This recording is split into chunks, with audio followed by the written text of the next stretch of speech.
Eles estiveram no centro do pesadelo. Joseph Goebbels, Heinrich Himmler e Hermann Göring, arquitetos do Terceiro Reich. Homens que, ao lado de Hitler, mergulharam o mundo em escuridão, destruição e morte. Eles comandaram perseguições, deportações e execuções.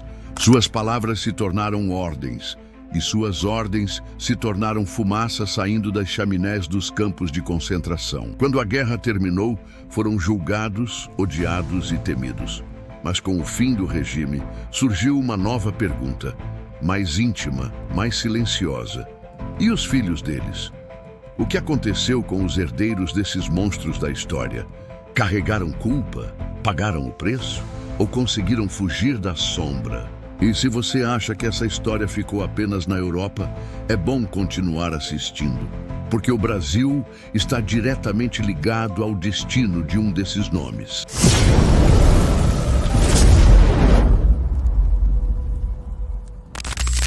Joseph Goebbels era mais que o ministro da propaganda. Ele era o coração ideológico do regime. Transformou Hitler em mito. Espalhou o veneno antissemita por todos os meios possíveis, rádio, cinema, imprensa. Nos últimos dias do Reich, Goebbels estava no bunker com sua esposa Magda e seus 6 filhos. Crianças entre 4 e 12 anos, crianças que sorriam em fotos oficiais, criadas como exemplo da juventude ariana.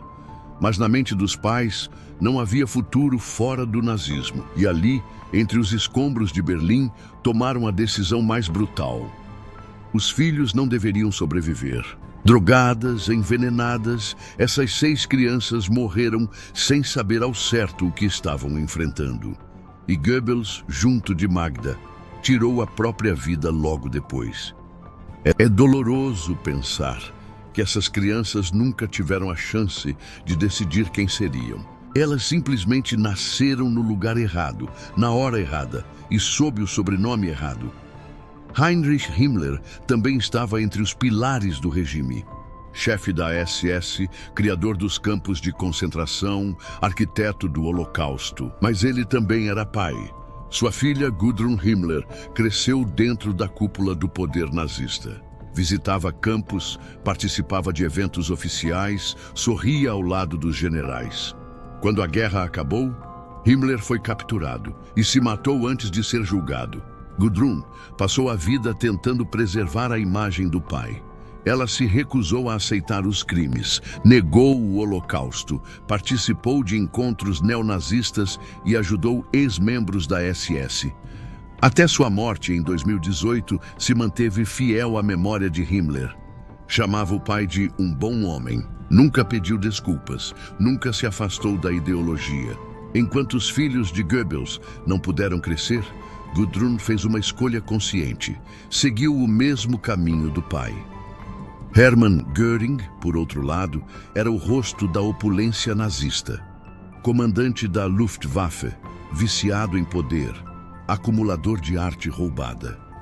Foi responsável por bombardeios que deixaram cidades em ruínas. Foi capturado após a guerra e pouco antes da execução se matou com veneno escondido. Sua filha, Eda Göring, tinha apenas 8 anos.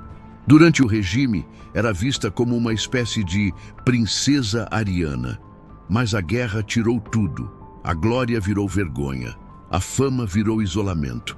Eda cresceu longe dos holofotes, evitou entrevistas, evitou o debate, evitou até o próprio passado. Nunca defendeu abertamente o pai, mas também nunca o condenou. Faleceu em 2018, em silêncio, como quem carrega um fardo que não pediu, mas nunca conseguiu deixar. Mas nem todos escolheram o silêncio. Hans Frank foi o governador da Polônia ocupada. Com ele, o terror se espalhou por Varsóvia, Cracóvia e pelos guetos onde milhares morreram. Seu filho, Niklas Frank, teve uma reação completamente diferente dos demais. Ele não apenas rejeitou o pai, ele passou a vida denunciando o que Hans Frank fez.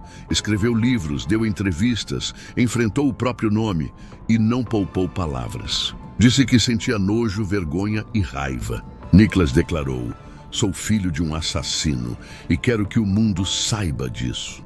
Enquanto Gudrun defendia e Eda se escondia, Nicholas atacava, não os outros, mas o próprio sangue. É impossível não se perguntar, você faria o mesmo? Ou tentaria proteger, silenciar, esquecer?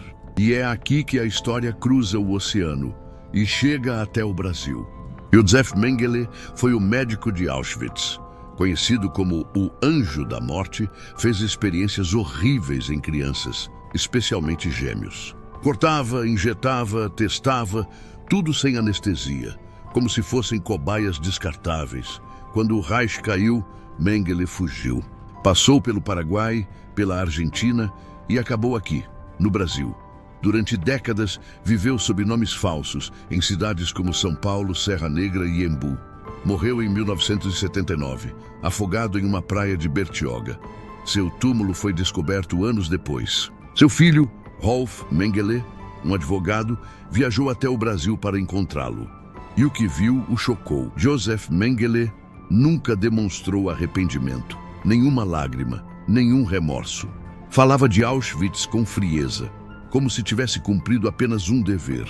Rolf rompeu com o pai e mais tarde revelou sua identidade às autoridades. Decidiu não se esconder e nem se proteger. Talvez porque soubesse que, mesmo sem carregar a culpa, ele podia escolher não repetir os mesmos erros. E agora, eu te pergunto, essas pessoas nasceram cercadas por ódio e poder. Foram criadas dentro de uma ideologia doentia, mas depois da guerra, tiveram que encarar o peso do próprio nome. Você acredita que elas deveriam ser punidas só por serem quem são? Ou mereciam recomeçar? Comenta aqui embaixo. Eu quero saber sua opinião. Porque refletir sobre isso é também refletir sobre o que acreditamos ser justiça. E se esse vídeo te impactou, compartilhe, curta e se inscreva. Até a próxima!